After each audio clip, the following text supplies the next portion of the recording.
So I caught up with Port Mac Fishing Association President Mark Carrison. Yeah, we weren't expecting that one, that's for sure. And if it happens to go ahead, like obviously it's a long, long way away from actually happening, but yeah, it's a very, very big area, and there's a lot of boats that do fish there, and there's a lot of effort that goes into them areas. So yeah, if it does go ahead and there is exclusion zones around there, it's going to be pretty hard, I suppose.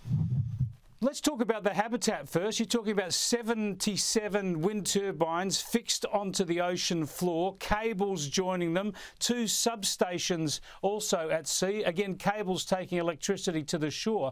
How much do you think this will disturb the crayfish habitat and therefore your fishing possibilities? Oh, it'd be massive, yeah, that's for sure.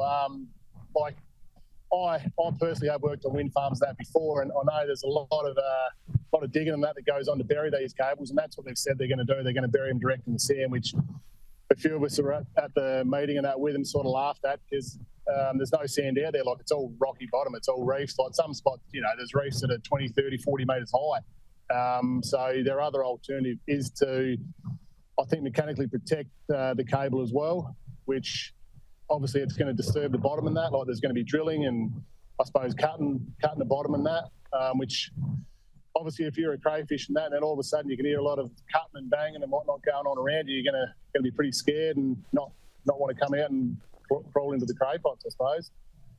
Now, what about the actual wind turbines, 77 of them over a big area? It's a fair way offshore. Perhaps they won't ruin the view for anybody, but what about fishing around them? Is this in an area where you would normally fish, and is it likely you'll be excluded from those areas so you can't actually fish there? Oh, definitely, yeah. There's a lot of effort that goes into them areas where it's proposed that it's going to be situated. And then there's a cable that runs all the way from one of the substations back to connect into the grid, which funnily enough doesn't even come into South Australia, it goes into Victoria. But I think it's proposed at the moment there's a 100-metre exclusion zone around each turbine. And then they've told us that there's no exclusion zones around any of the cabling, which I find that hard to believe, because if they can't bury them and that, there's cables going to be just floating on the bottom.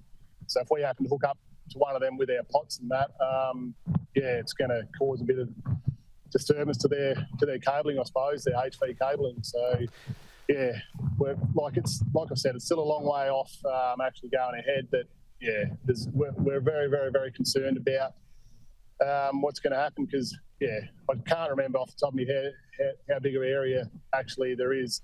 It's going to be spread out, but 77 turbines along the coast. Yeah, it's a big area.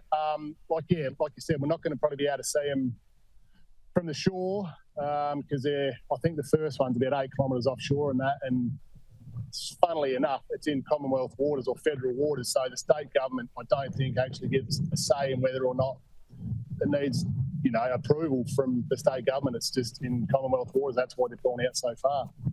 It seems extraordinary. There is the risk of disturbing the crayfish habitat. As you're saying, an exclusion zone around each of the 77 wind turbines of 100 metres.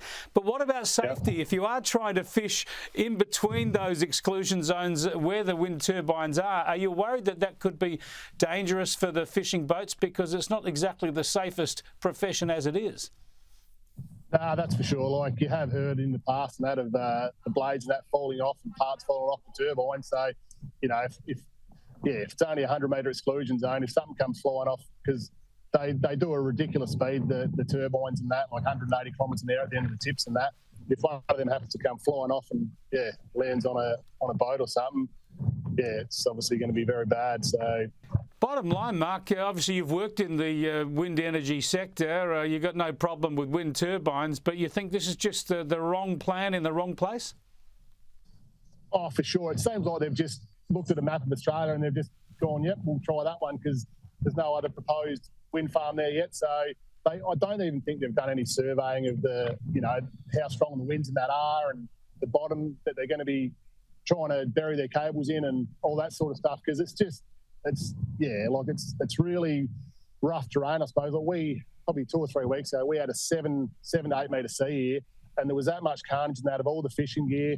Like, just imagine if that had happened when they had these turbines out there and 2 floating substations that have got a lot of oil in that in them. Like, who knows what would have happened, even from an aquaculture point of view, I suppose, like the safety of the marine animals and all that sort of stuff.